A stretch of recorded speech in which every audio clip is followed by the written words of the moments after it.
لا شبيه له لا ولد له ولا والد له وهو الواحد الفرد الصمد لم يلد ولم يولد ولم يكن له كفوا أحد ونشهد أن سيدنا ونبينا وحبيبنا وبشيرنا ونذيرنا وطبيبنا وطبيب أرواحنا وحبيبنا وحبيب ربنا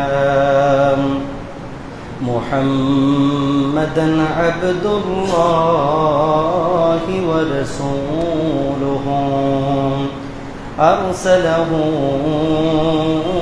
بالحق بشيرا ونذيرا وداعيا إلى الله بإذنه وسراجا منيرا أما بعد فقد قال الله تعالى في كلامه المجيد وفي فرقان الحميد أعوذ بالله من الشيطان الرجيم بسم الله الرحمن الرحيم فإذا نفخ في الصور نفخة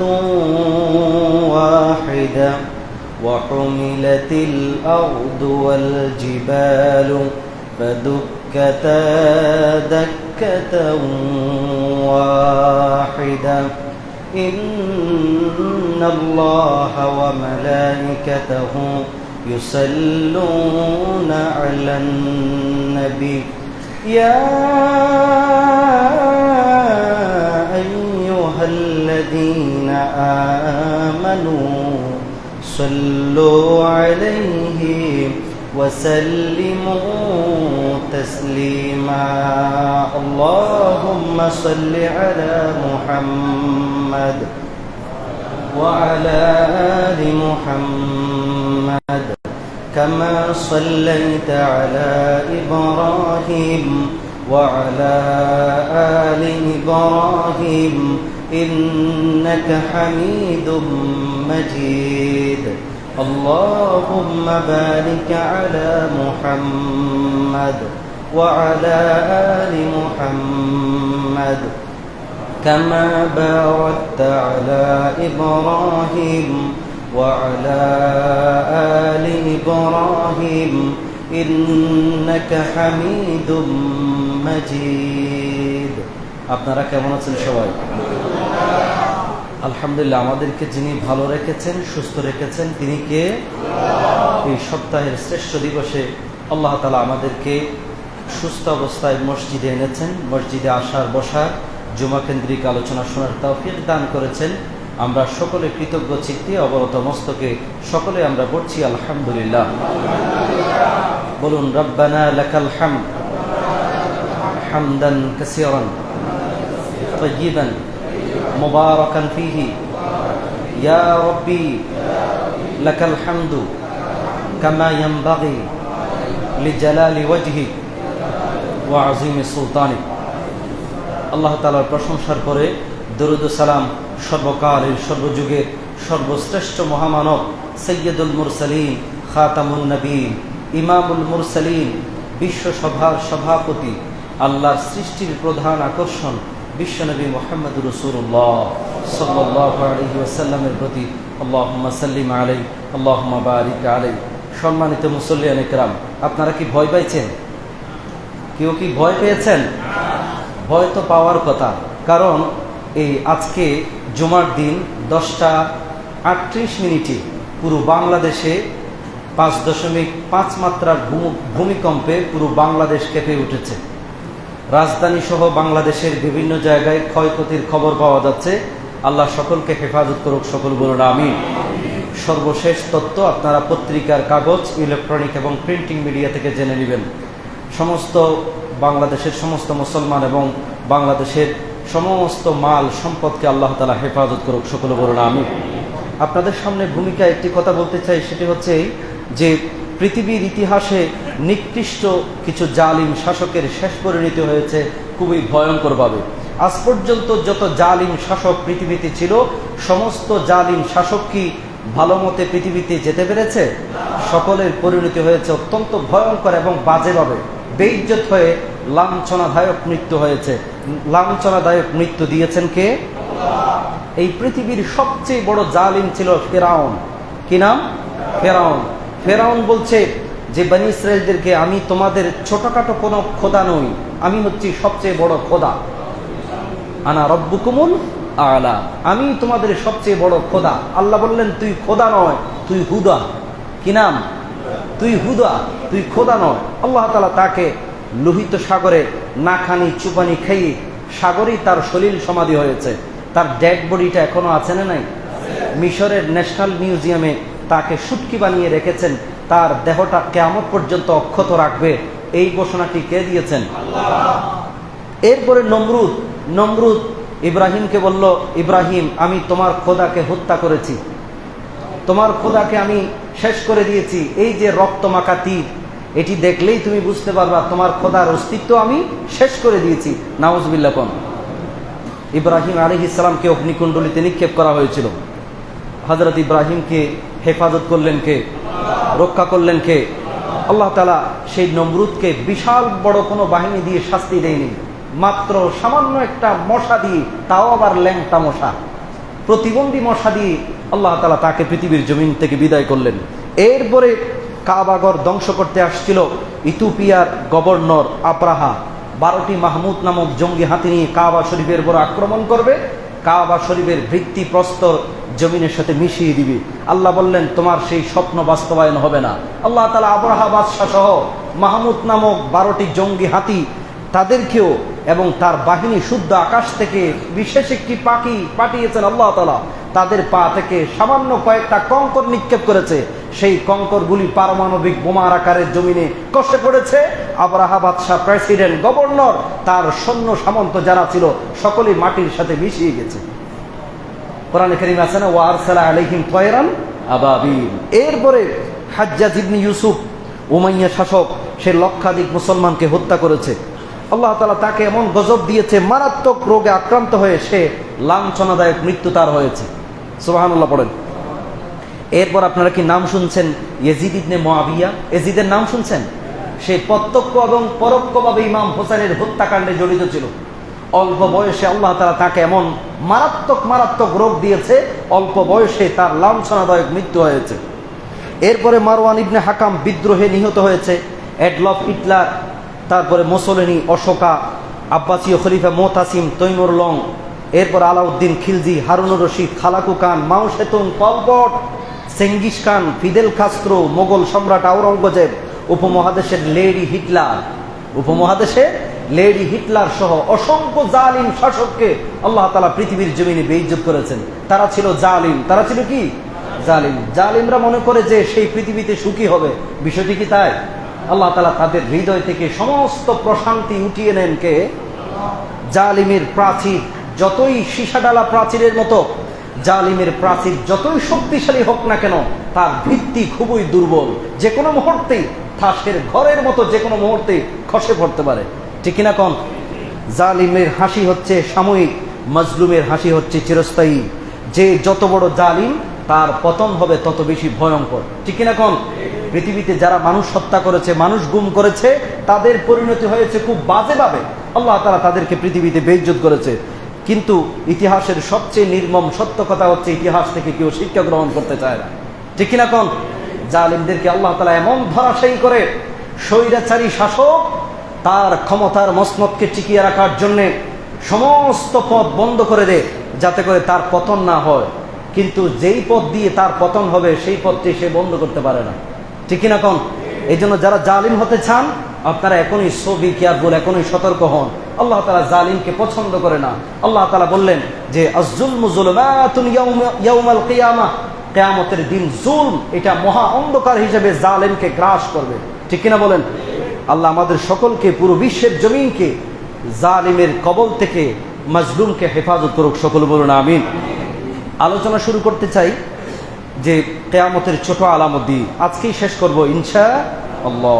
আল্লাহ তাআলা কোরআনে কারীমের যে আয়াত সূরাতুল হাক্কা মহা সত্য একটি সূরা, সেই সূরা কেন্দ্রিক কিছু তাফসীর করব, এরপরে আমরা ছোট আলামতের দিকে আগাই যাব, এরপর আজকেই শেষ করে দিব ইনশাআল্লাহ। আল্লাহ তাআলা সূরাতুল হাক্কায় বললেন, চলুন আমরা পড়ে নেই। আউযু বিল্লাহি মিনাশ শাইতানির রাজিম। বিসমিল্লাহির রাহমানির রাহিম। فإذا نفخ في الصور نفخة واحدة وحملت الأرض والجبال فدكتا دكة واحدة। বিতাড়িত মরদুদ শয়তানের ওয়াসওয়াসা থেকে পানাহ চেয়ে নিয়ে পরম করুণাময় আল্লাহ পাক রব্বুল আলামিন নামে শুরু করছি। এই সুন্দর বসুন্ধরা, স্তরে স্তরে সাজানো কত পৃথিবীর কত চমৎকার দৃশ্য, পাহাড় পর্বত নদী নালা পাখির কিচিরমিচির আওয়াজ, আল্লাহর সৃষ্টির চেইন, এগুলো কি কিছুই থাকবে? এই পৃথিবীতে সব কিছু লন্ড বন্ড হয়ে যাবে। আল্লাহ বললেন ফাইদা নুফিখা ফিস-সূর, যখন সিংহায় ফুৎকার দেওয়া হবে, যখন সিংহায় কি দেওয়া হবে? বিশাল বড় একটি ডায়বোল, বিশাল বড় একটি বাঁশি, সেই বাঁশির জয়ীফা দিতে আসছে, সেই বাঁশির দূরত্ব হবে পৃথিবীর জমিন থেকে শুরু করে সপ্তম আসমান পর্যন্ত। এত বড় বিশাল একটা বাঁশি যদি হয়, এত তার আকৃতি, এত বড় বিশাল বাঁশি, তাহলে তার আওয়াজ কেমন হবে? সেটা কি ওই রেল স্টেশনের রেলের হর্নের মতো হবে? বাসের হর্নের মতো হবে না, বিশাল ভয়ঙ্কর এক আওয়াজ হবে। বিশাল ভয়ঙ্কর এক আওয়াজের ছুটে সারা বিশ্বের সমস্ত প্রাণীমণ্ডল, প্রাণ বলতে যা কিছু আছে সবকিছু ভেঙে সবকিছু মরে যাবে। এই পৃথিবীর সবকিছু সাজানো গোছানো সবকিছু মুহূর্তে শেষ হয়ে যাবে। ঠিক কিনা বলেন? রব্বুল আলামিন বলেন فَإِذَا نُفِخَ فِي الصُّورِ نَفْخَةٌ وَاحِدَةٌ وَحُمِلَتِ الْأَرْضُ وَالْجِبَالُ فَدُكَّتَا دَكَّةً ওয়াহিদা। জোরে বলেন আল্লাহু আকবার। আল্লাহ বললেন, যখন আমি ইসরাফিল ফেরেশতাকে অর্ডার করব, হুকুম করব, ইসরাফিল ফেরেশতা এই মুহূর্তে বিশাল বড় একটি বাঁশি নিয়ে আকাশের দিকে তাকিয়ে আছে। কার হুকুমের জন্য? যেই দিন রব্বুল আলামিন হুকুম করবেন, সেই দিন ইসরাফিল ফেরেশতা সিংহায় ফুৎকার দিবে। রব্বুল আলামিন বললেন, সেই দিন আকাশ এবং জমিনকে আমি উঁচু করে ধরব। আকাশ এবং জমিন পাহাড় পর্বতকে উঁচু করে ধরে এমন জোরে আমি আছাড় দিব, এই পৃথিবীর সব কিছু লন্ডভন্ড হয়ে যাবে, পৃথিবীর সব কিছু শেষ হয়ে যাবে। আল্লাহ বললেন, যখন ইসরাফিল ফেরেশতার প্রথম ফুৎকার হবে, তখন আমি পাহাড়, এই নদী নালা আকাশ জমিন সবকিছুকে আমি উপরের দিকে উঠাবো। আমরা যদি কোনো কিছু আছাড় দিতে চাই, সেটা উপরের দিকে উঠাই না? উঠাই কিনা? আল্লাহ তাআলা কিয়ামতের দিন, যেদিন ইসরাফিল ফেরেশতার ফুৎকার হবে কয়টা? কিন্তু উলামা ইকরাম বলছেন 3টা হবে, কিন্তু সহিহ বর্ণনা হচ্ছে ফু দিবে কয়টা? বিশাল বড় একটি বাঁশি, সেই বাঁশিতে 2টি ফুৎকার দেওয়া হবে, এবং সেই বাঁশির রেফারি হবে ইসরাফিল ফেরেশতা, এবং টাইমটা মেনটেন করে দিবেন কে?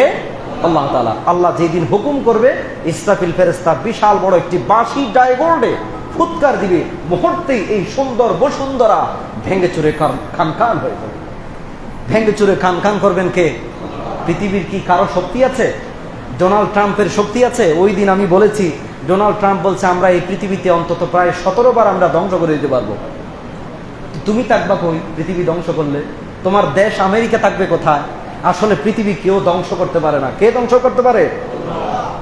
রব্বুল আলামিন বলেন, وَنُفِخَ فِي الصُّورِ فَصَعِقَ مَن فِي السَّمَاوَاتِ وَمَن فِي الْأَرْضِ إِلَّا مَن شَاءَ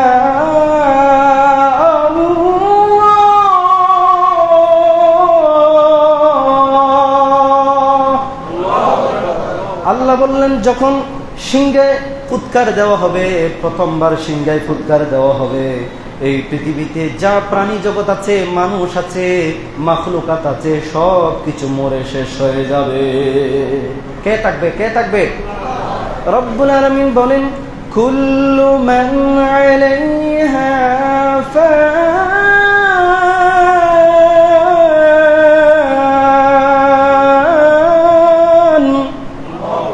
ওয়া ইয়াবকা ওয়াজহু রাব্বিকা যুল জালালি ওয়াল ইকরাম।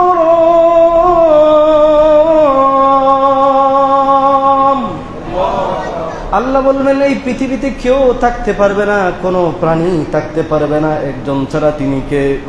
রব্বুল আলামিন সেই দিন থাকবেন, এই পৃথিবীতে কিছুই থাকবে না, কিয়ামত ঘটিয়ে দিবেন। আবার ইসরাফিল ফেরেশতার দ্বিতীয়বার যখন ফুৎকার দিবে, আমরা সকলে হাসরের মাঠের দিকে কবর থেকে বের হয়ে দৌড় মারব। ইসরাফিল ফেরেশতার দ্বিতীয় ফুৎকারে আমরা কবর থেকে উঠব, কবর থেকে উঠে সোজা হাসরের মাঠের দিকে দৌড় মারব হিসাব নিকাশের জন্য। সুবহানাল্লাহ পড়েন। তাহলে ইসরাফিল ফেরেশতার সিংহায় ফুৎকার হবে কয়টি? দুইটি। কয়টি? এটি মন গড়া কোনো কথা নয়, রিসার্চ করে গবেষণা করে কোরআন এবং সুন্নাহ থেকে বের করে তারপর আপনাদেরকে ডেলিভারি দিচ্ছি। কয়টি ফুৎকার হবে? তবে কোন কোন উলামা ইকরাম বলছেন তিনটি হবে, তবে সহি শুদ্ধ বর্ণনা হচ্ছে দুইটি। প্রথম ফুৎকারে পৃথিবী শেষ, দ্বিতীয় ফুৎকারে হিসাব শুরু। সুবহানাল্লাহ পড়েন। তাহলে এই পৃথিবী শেষ হয়ে যাবে, একদিনেই হুট করে পৃথিবী শেষ হবে না। তার কিছু মেজর সাইন আর কিছু স্মল সাইন আছে, কিছু ছোট আলামত আর কিছু বড় আলামত আছে। ছোট আলামতের মধ্যে আল্লাহর হাবিব সাল্লাল্লাহু আলাইহি ওয়াসাল্লাম বললেন, ছোট আলামতের ভেতরে একটি আলামত হচ্ছে ব্যাপক হারে মিথ্যা সাক্ষীর প্রভাব পড়বে, ব্যাপক হারে মিথ্যা সাক্ষীর প্রাদুর্ভাব লক্ষ্য করা যাবে, ব্যাপক হারে মিথ্যা সাক্ষীর প্রচলন বেড়ে যাবে, আল্লাহর হাবিব বললেন। এবং কোরআনে কারিমে আল্লাহ তাআলা বললেন, ইমানদারদের একটি বৈশিষ্ট্য হচ্ছে তারা মিথ্যা সাক্ষ্য দিবে না। কি দিবে না? কিন্তু বাংলাদেশ সহ পুরো বিশ্বে মিথ্যার সাক্ষী ছড়াছড়ি আছে না নাই? মিথ্যা সাক্ষীর কারণে কতজনের জেল হয়েছে, জরিমানা হয়েছে, ফাঁসির কাষ্ঠে ঝুলেছে, যাবজ্জীবন কারাদণ্ডপ্রাপ্ত আসামি হয়েছে। আল্লাহর জমিনে এইরকম অসংখ্য জালিম এবং মাজলুম আছে না নাই? জালিম মানে যারা মিথ্যা সাক্ষ্য দিয়েছে, মাজলুম মানে যে মিথ্যা সাক্ষীর হয়রানি হয়েছে, মিথ্যা সাক্ষীর কারণে যার যাবজ্জীবন হয়েছে বা ফাঁসি হয়েছে, সেই হচ্ছে মাজলুম।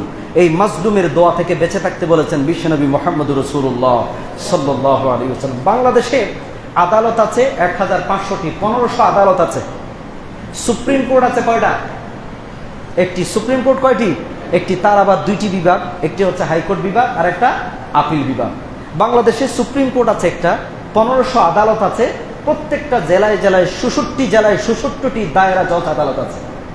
এই আদালতগুলিতে যদি সাক্ষীগুলোকে ভেরিফাই করা হয়, এই সাক্ষী ঠিক আছে কিনা, সে সঠিক প্রত্যক্ষদর্শী কিনা, প্রকৃতপক্ষে সাক্ষী কিনা, এগুলো যদি বাংলার জমিনে যাচাই বাছাই করা হতো, বিশ্বে যাচাই বাছাই করা হতো, তাহলে বাংলাদেশে অন্যায় বিচার, অন্যায় রায় 80% কমে যেত। ঠিক কিনা বলেন? কিন্তু সেটি হয়? সেটি হচ্ছে? এই বাংলার জমিনে কত মাজলুমের ফাঁসি হয়েছে, যাবজ্জীবন কারাদণ্ড হয়েছে।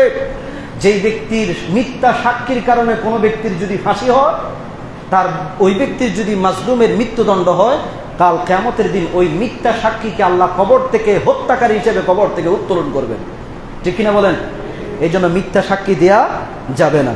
এবং ইমামদের অভিমত হচ্ছে যে যদি কেউ মিথ্যা সাক্ষী দেয়, সেটা যদি প্রমাণ হয়, ইমাম কুরতুবী বললেন, ইমাম কুরতুবী আপনারা নাম শুনছেন, কোথাকার মানুষ? সে স্পেনে তার বাড়ি, সে অনেক বড় মুহাদ্দিস ছিলেন, ফকিহ ছিলেন, একটা তাফসিরের জনক তিনি ইমাম কুরতুবী। তার বাড়ি কোথায়? স্পেন। স্পেন আমাদের ভূখণ্ড ছিল, সেখানে মুসলমানরা শাসন করেছিল। এখানে স্পেনে এখনো ইসলামের অনেক সভ্যতা বিরাজ করছে, সেখানে আমরাই নেতৃত্ব দিয়েছি।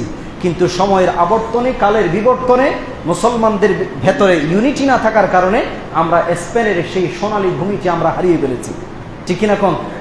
স্পেনের কর্ডোবা ইসলাম চর্চার অন্যতম প্রাণ কেন্দ্র ছিল, সেটা আমরা হারিয়ে ফেলেছি।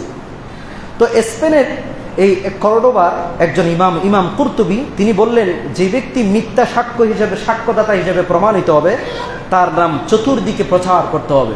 এই যে মিথ্যা সাক্ষী দিয়েছে, তার নাম চতুর্দিকে কি করতে হবে? প্রচার করতে হবে।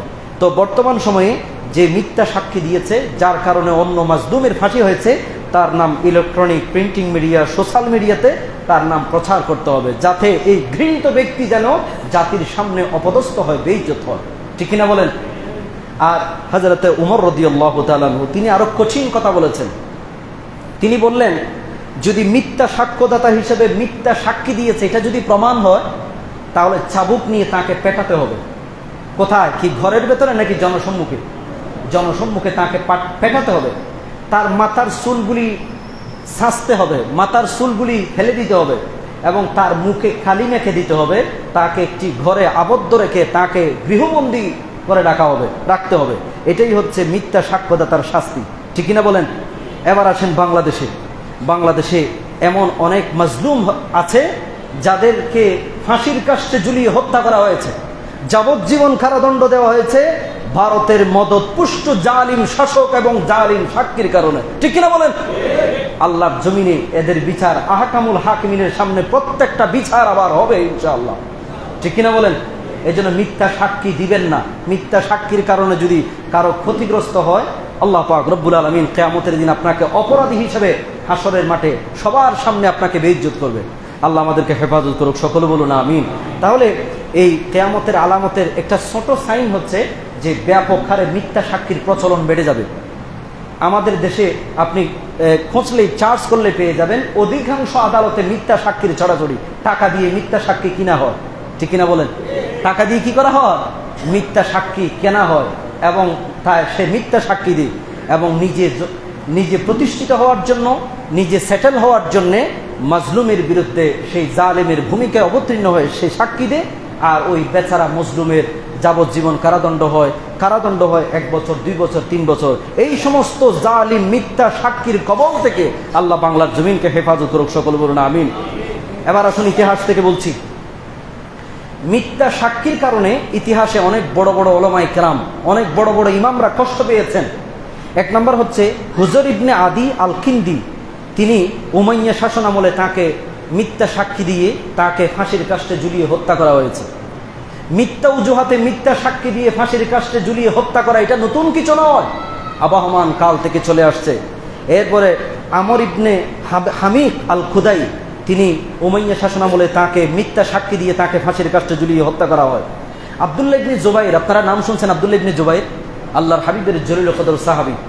আল্লাহর হাবিবের জলিল কদর সাহাবী সাম্প্রতিক ওই সময়ের সরকারের বিরুদ্ধে বিদ্রোহ করেছে।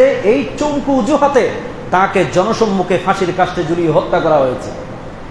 আল্লাহ তার কবরকে জান্নাতের বাগান বানিয়ে দিক, সকল বলুন আমিন। ইসলামের প্রথম খলিফা হযরত আবু বকর রাদিয়াল্লাহু তাআলা আনহু, তার একটা ছেলে মুহাম্মদ ইবনে আবু বকর, তার ছেলের নাম মুহাম্মদ। তাকে আবু বকরের ছেলে ওই সাহাবী, আল্লাহর হাবিবের সাহাবী ছিল, তাকেও উমাইয়া শাসনামলে মিথ্যা অজুহাতে মিথ্যা সাক্ষী বানিয়ে তৈরি করে তাকে ফাঁসির কাস্টে ঝুলিয়ে হত্যা করা হয়েছে। এরপরে আসুন ইমাম মালিক। আপনারা কি ইমাম মালিক নাম শুনছেন? মালিকি মাযহাব আছে না? ইমাম মালিককে একজন মিথ্যা সাক্ষ্য দিয়েছে আদালতে তার বিরুদ্ধে।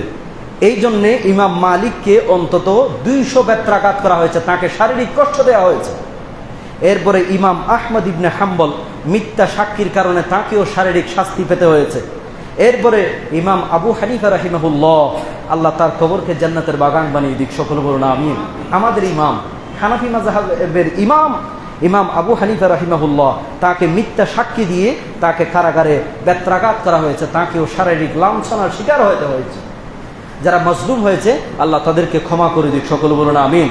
যারা মিথ্যা সাক্ষ্য দিয়েছে আল্লাহ যেন তাদের কবরে হাসরে তাদেরকে যেন শাস্তি নিশ্চিত করে, সকল বলুন আমিন। তাহলে কিয়ামতের একটি ছোট সাইন হচ্ছে যে মিথ্যা সাক্ষীর প্রচলন বেড়ে যাবে। এখান থেকে শিক্ষা হচ্ছে কেউ জীবনে কখনো মিথ্যা সাক্ষী দিবেন না। আল্লাহর হাবিব বললেন, হযরত আনাস থেকে বর্ণিত, তিনি বললেন, আল্লাহর হাবিবকে প্রশ্ন করা হলো, ও নবী, সবচেয়ে বড় কবিরা গুনাহ কি? আল্লাহর হাবিব বললেন, আল ইশরাকু বিল্লাহি, আল্লাহর সাথে শিরক করা। 2 নম্বর পিতামাতার নাফরমানি করা। 3 নম্বর হচ্ছে ওয়াকাতুলুন নাফসি, মানুষ হত্যা করা। 4 নম্বর হলো মিথ্যা সাক্ষ্য দিয়ে কারো যাবজ্জীবন কারাদণ্ড দেয়া। এই 4টি হচ্ছে সবচেয়ে বড় কবিরা গুনাহ। এই লাস্ট এবং ফাইনালি 4 নম্বর হচ্ছে মিথ্যা সাক্ষ্য দেয়া। কি সাক্ষী দেয়া? মিথ্যা সাক্ষী দেয়া। এই জন্য আমরা মিথ্যা সাক্ষী দেব না। মিথ্যা সাক্ষী জীবন গেলেও কারো বিপক্ষে কখনো মিথ্যা সাক্ষী দিবেন না। মিথ্যা সাক্ষী দিয়ে দুনিয়াবি কিছু ফায়দা হাসিল হবে, কিছু টাকা পয়সা পাবেন, পার্থিব জীবনে কিছুদিন আনন্দে থাকতে পারবেন, কিন্তু তার পরিণতি হবে অত্যন্ত ভয়ঙ্কর। এই মিথ্যা সাক্ষীর কারণে দুনিয়াতে এবং পরকালীন জীবনে আল্লাহ তাআলা আপনাকে লাঞ্ছনাদায়ক শাস্তি দিবে। ঠিক কিনা বলেন? তাহলে মিথ্যা সাক্ষীকে আমরা বলবো নো, কখনো মিথ্যা সাক্ষী দিবেন না, সত্য সাক্ষী দিবেন। কেউ একজন কারারুদ্ধ হয়েছে, আপনি সঠিক ঘটনা দেখেছেন, আপনি সাক্ষী দিয়ে তাকে খালাস করবেন, সত্য সাক্ষী দিবেন, সত্যের পক্ষেই থাকবেন, সত্য কথা বলবেন জালিম শাসকের সামনেও ইনশাআল্লাহ। আল্লাহর হাবিব বললেন, আফজালুল জিহাদি মান ক্বালা কালিমাতু হাক্কিন ইনদা সুলতানিন জাইর। ওই ব্যক্তির জিহাদ কতই না উত্তম, যে ব্যক্তি জালিম স্বৈরাচারী শাসকের সামনে সত্য কথা বলবে। এই সত্য কথা বলার কারণে যদি তার জেল হয়, জরিমানা হয়, তবু ওই ব্যক্তির জিহাদ আল্লাহর কাছে হাজার হাজার গুণ ওই ব্যক্তির কথা জিহাদের চেয়ে শ্রেষ্ঠ সব আল্লাহ তাআলা তার আমলনামায় দিয়ে দিবেন। সুবহানাল্লাহ। তাহলে জালিম শাসকের সামনে সত্য কথা বলা সবচেয়ে বড় জিহাদ। সবচেয়ে বড় কি? জিহাদ। এই জন্য সত্য বলবেন, সত্য সাক্ষী দিবেন, সত্যের পক্ষেই থাকবেন, কোন জালিমকে সহযোগিতা করবেন না, জালিমের পক্ষে থাকবেন না। ঠিক কিনা বলেন? এরপর আল্লাহর হাবিব বললেন, নির্ভুল ব্যক্তিদের নেতৃত্ব আসবে, অযোগ্য ব্যক্তিরা ক্ষমতার মস্তদে আরোহণ করবে। গ্রামগঞ্জ থেকে শুরু করে একদম রাষ্ট্রের সর্বোচ্চ পর্যায়ে অযোগ্য, অদক্ষ, তারপরে এই সুদখোর, ঘুষখোর, চরিত্রহীন, লম্পট, জেনাখোর, ব্যভিচারকারী, এই সমস্ত চরিত্রহীন লম্পটগুলো ক্ষমতার মসনদে আরোহণ করবে। বর্তমানে এই সিস্টেমটা চালু আছে কি নাই? আছে না? দেখছেন না, গ্রামগঞ্জ থেকে শুরু করে রাষ্ট্রের সর্বোচ্চ পর্যায়ে চরিত্রহীন, লম্পট, বেয়াদব, গাদ্দার, উশৃঙ্খল, তারাই ক্ষমতার মসনদে বসে আছে। ঠিক কিনা কোন? আল্লাহর হাবিব বললেন, এটাই হচ্ছে কিয়ামতের লক্ষণ, কিয়ামতের ছোট আলামত। এরপরে আল্লাহর হাবিব বললেন, আমার পরে কিছু জালিম শাসক আসবে এমন, তারা মিথ্যাবাদী। তারা কি? হাদিস কানাম মুসনাদে আহমদ ইবনে হাম্বলের হাদিস, সহিহ ইবনে হিব্বানের হাদিস, মুয়াত্তা ইমাম মালিকের হাদিস, বুখারী শরীফের হাদিস। আল্লাহর হাবিব বললেন, সায়াকুনু বাদি উমারা ফামান দাখালা আলাইহিম ফাসাদ্দাকাহুম বিকিযবিহিম ওয়া আ'আনাহুম আলা যুলমিহিম ফালাইসা মিন্নি ওয়া লাস্তু মিনহু।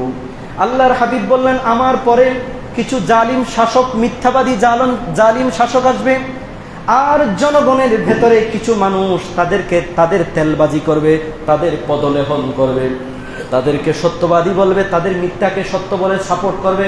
আমাদের দেশেও এরকম কিছু লোক আছে না নাই? জালিম শাসককে সাপোর্ট করবে, তাদের মিথ্যাকে সত্য বলবে, তাদের জুলমের উপর সহযোগিতা করবে, ওয়া আ'আনাহুম আলা যুলমিহিম, তাদের জুলমের উপরে সহযোগিতা করবে। আল্লাহর হাবিব বললেন, তারা আমার কেউ নয়, আমিও তাদের কেউ নয়। নাউজুবিল্লাহ পড়েন। আল্লাহর হাবিব বললেন, তারা আমার কেউ নয়। যারা জালিম শাসককে সহযোগিতা করবে, জালিমের জুলমের ব্যাপারে সহযোগিতা করবে, সারাদিন টিভিতে মিথ্যা কথা বলে, যেহেতু সেটা তার সরকার, কয় আমার প্রধান যেটা বলছে সেটা সঠিকই আছে, সেটা সত্য। আল্লাহর হাবিব বললেন, যে মিথ্যাবাদী জালিম শাসককে সত্য বলবে, আল্লাহর হাবিব বললেন, সে আমার জামাত থেকে হতে পারে না, সে আমার কেউ নয়, আমিও তার কেউ নই। ঠিক কিনা বলেন? শুধু তাই না, আল্লাহর হাবিব বললেন, কিয়ামতের দিন যখন আপনার গলা শুকিয়ে যাবে, প্রচন্ড তৃষ্ণায় আপনি কাতরাতে থাকবেন, ঠিক সেই মুহূর্তে আল্লাহর হাবিব তাদেরকে তার সামনে থেকে ছিটকেল দিবেন, তাদের সামনে থেকে সরিয়ে দিবেন।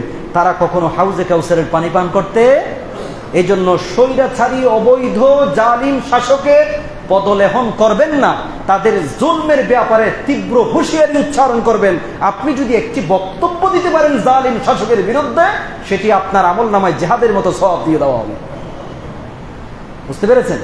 এই জন্য জালিমের সহযোগী হবেন না। যেখানেই জুলম সেখানেই শক্ত হাতে প্রতিরোধ, যেখানেই জুলম সেখানেই প্রতিরোধ করবেন। তাহলে জিহাদের সওয়াব দিয়ে দিবেন কে? নাকি বলবেন যে যেদিকে যাক আমার কোনো সমস্যা নাই, আমার সম্পদ রক্ষা হলেই হলো, আমি নিরাপদে থাকতে পারলেই হলো, এটা বলবেন না। এটা বোবা শয়তানের কাজ। যেখানেই জুলম সেখানেই সশস্ত্র জিহাদের প্রতিরোধ, সেখানেই গর্জে উঠবেন। সমাজ থেকে একটি জুলম আপনি উঠিয়ে দিলেন, আল্লাহ তাআলা আপনার আমলনামায় জিহাদের সওয়াব দিয়ে দিবেন। সমাজে শৃঙ্খলা চলে আসবে, ভারসাম্য চলে আসবে। এই জন্য যেখানে জুলম সেখানে আমরা নাই, জালেমের বিরুদ্ধে শক্ত প্রতিরোধ গড়ে তোলার দরকার আছে না নাই? এরপর আল্লাহর হাবিব বললেন, যে ব্যক্তি জালিম শাসকের পদলেহন করবে না, তাদের তোষামত করবে না, সে আমার হাউজে কাউসারের পানি পান করতে পারবে। সুবহানাল্লাহ পড়েন। তাহলে নির্ভুল ব্যক্তিদের নেতৃত্ব বেড়ে যাবে, এটা কিয়ামতের ছোট আলামত। এরপরে আল্লাহর হাবিব বললেন, ওয়া ইন্না মিন আশরাতিস সাআতি ইযা দুইয়াতিল আমানাতু ফান্তাজিরিস সাআ, যখন আমানতের খেয়ানত হবে মনে রেখো কিয়ামত বেশি দূরে নয়, কিয়ামত কাছাকাছি চলে এসেছে। সাহাবা ইকরামরা বললেন, ইয়া রাসূলুল্লাহ, আমানতের খেয়ানত কিভাবে হয়? আল্লাহর হাবিব বললেন, যখন অযোগ্য লোকের হাতে নেতৃত্বের যন্ত্র তাদের হাতে চলে যায়, যে যে চেয়ারে বসার উপযুক্ত সেই চেয়ারে যদি না বসে অন্য অযোগ্য লোকদেরকে যদি বসিয়ে দেওয়া হয়, তাহলে তোমরা কিয়ামতের জন্য অপেক্ষা করো। ঠিক কিনা? অযোগ্য লোকের নেতৃত্বটাই হচ্ছে কিয়ামতের ছোট আলামত। এই জন্য যারা শিক্ষিত আছেন, স্মার্ট যারা আছেন, ইসলামী শিক্ষায় শিক্ষিত আছেন, তারা নেতৃত্বের আসনে চলে আসেন, নেতৃত্বের আসনে চলে আসবেন। আপনারাও যদি সৎ, যোগ্য এই সমৃদ্ধ বাংলাদেশ গড়ে তোলার জন্য যদি সামনে অগ্রসর না হন, তাহলে দুর্নীতিবাজ, জালেম, ছাঁদাবাজরাই ক্ষমতার দখল করে ফেলবে। ঠিক কিনা বলেন?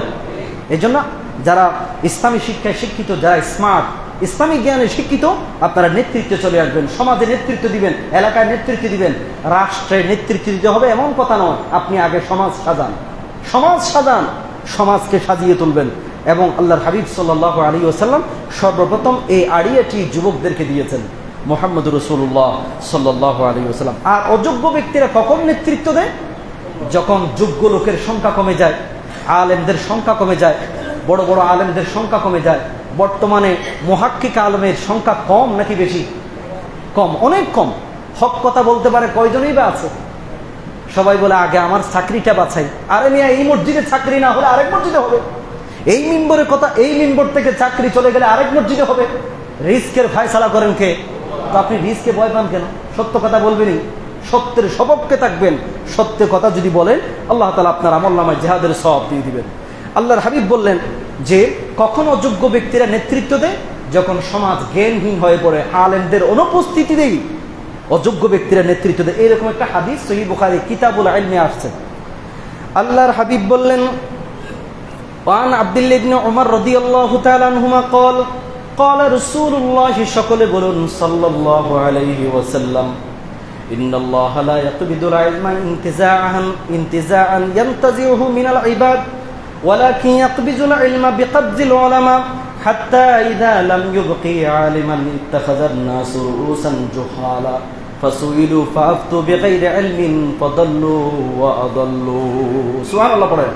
আল্লাহর হাবিব বললেন যে আল্লাহ তাআলা হুট করে পৃথিবীর জমিন থেকে টান মেরে জ্ঞান উঠিয়ে নেবেন না। এই বড় বড় আল্লাহ প্রেমিক, আল্লাহ ভীরু, আল্লাহকে ভয় করে মুত্তাকি, পরহেজগার বড় বড় আলেমদেরকে উঠিয়ে নেওয়ার মাধ্যমে আল্লাহ তাআলা এই পৃথিবীকে জ্ঞান শূন্য করবেন। বড় বড় আলেমরা চলে গেছে না? আল্লামা আহমদ শফি সাহেব হুজুর, তারপরে জুনাইদ বাবু নবীর হুজুর, বড় বড় উলামা ইকরামরা চলে গেছেন, আমাদেরকে ছেড়ে চলে গিয়েছে। অনেক বড় বড় আলেমরা চলে গিয়েছে। এই জন্য এই ভালো ভালো আল্লাহ প্রেমিক মানুষগুলি চলে যাওয়াতে আল্লাহর হাবিব বললেন, হাত্তা ইদা লাম ইউবকি আলিমান, যখন পৃথিবীতে একজন আলেমও অবশিষ্ট থাকবে না, ইত্তাখাযান নাসু রুউসান জুহালা, মানুষগুলি মূর্খদেরকে ধরে ধরে ক্ষমতার মসনদে বসিয়ে দিবে। ইত্তাখাযান নাসু রুউসান জুহালা, জাহেলদেরকে ধরে ধরে ক্ষমতায় বসিয়ে দিবে। তো তার কাছে তালাকের মাসালা জানতে চাওয়া হবে, নামাজের মাসালা জানতে চাওয়া হবে। সে কি নামাজের মাসালা, তালাকের মাসালা, যাকাতের মাসালা এগুলি কি সে পারবে? তার পক্ষে সম্ভব? কিন্তু সে উল্টাপাল্টা ফতোয়া দিয়ে দিবে। উল্টাপাল্টা ফতোয়া দিয়ে নিজেরাই বিভ্রান্ত হবে, নিজেরাই পথভ্রষ্ট হবে, অন্যদেরকেও পথভ্রষ্ট করেই ছাড়বে। বলেছেন বিশ্বনবী মুহাম্মদুর রাসূলুল্লাহ সাল্লাল্লাহু আলাইহি ওয়াসাল্লাম। আমি নির্ধারিত কাউকে টার্গেট করে কথা বলছি না। এটা কার হাদিস? আল্লাহর হাবিব। কোথায় আছে? সহিহ বুখারীতে আছে। কোন অধ্যায়ে আছে? কিতাবুল ইলম।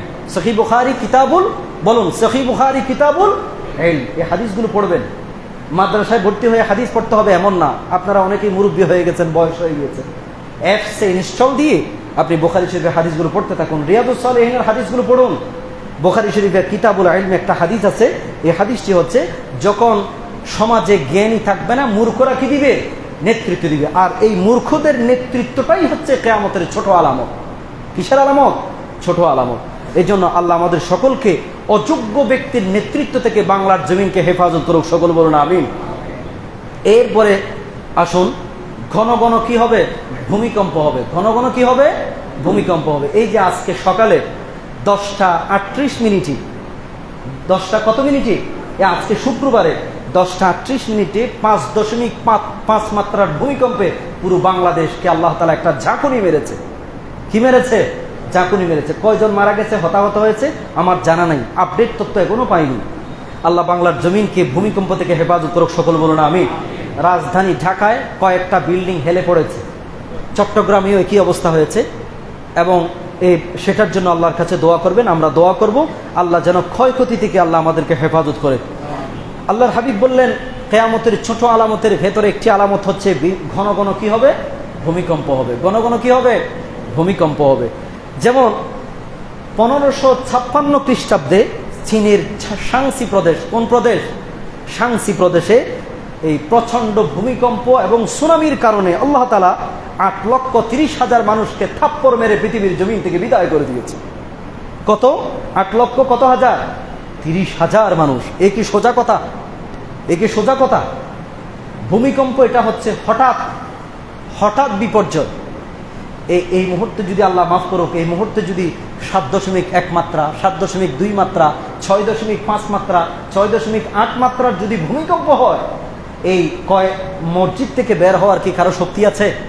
মুহূর্তে ছাপা দিয়ে মেরে ফেলবেন কে? আল্লাহ হেফাজত করুক, সকল বলুন আমিন।